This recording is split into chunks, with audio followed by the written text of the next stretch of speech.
Vlora ka qenë, siç kujtuam në 97-ën, Vlora ka qenë qyteti i parë që u hapën depot e armatimit. Ishte qyteti që u masakruan, ndodhen masakrat e para te punojësit e Shikut. Po ashtu ishte qyteti i parë që bëri protestën e studentëve. Pra reagimin dhe po të shikosh shumë gjëra filluan nga Vlora.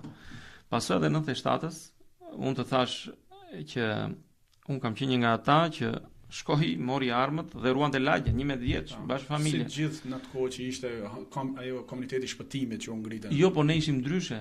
Ne u organizuam vetë, nuk ishte lidhje Komitetin e Shpëtimit që ishte Bert, me thënë, po, që ka qenë një prej atyre që ka qenë te Komiteti i Shpëtimit, e disa njerëz si mos i përmendën sepse kanë kaluar dhe kanë karriera të tjera, me thënë tani. Vetë ne banorët, që do të thotë, çdo fëmijë në atë kohë kishte një pistolet. Dhe vetë duke u rritur me armë, unë isha 11 vjeç dhe unë të zbërtheja pistoletën për 5 minuta. Me thënë, çfarë 5 minuta? Për 2 minuta. Kalashnikovin me minuta.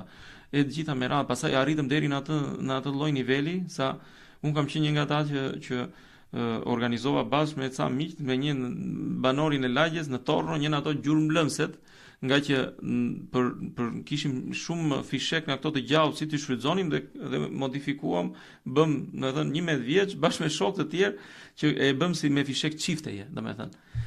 Dhe dua të them këtë që Vlora, duke qenë që pati një precedent me armë, duke qenë që aty dhe pjesa e bandave u kthye në një mënyrë për shumë jetese. Dhe nisi që nga pjesa e bandave të Zanit, të Gaxhait, që u kthyen qëra nga ca nga burgjet, jashtë ca ishin brenda.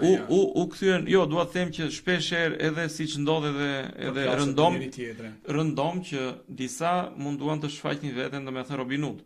Disa pasaj kaluan në një nivel tjetër për treguar forcën dhe vrasjet ishin nga më makabret. Ndodhen në vende të tjera, po jo si në Vlorë.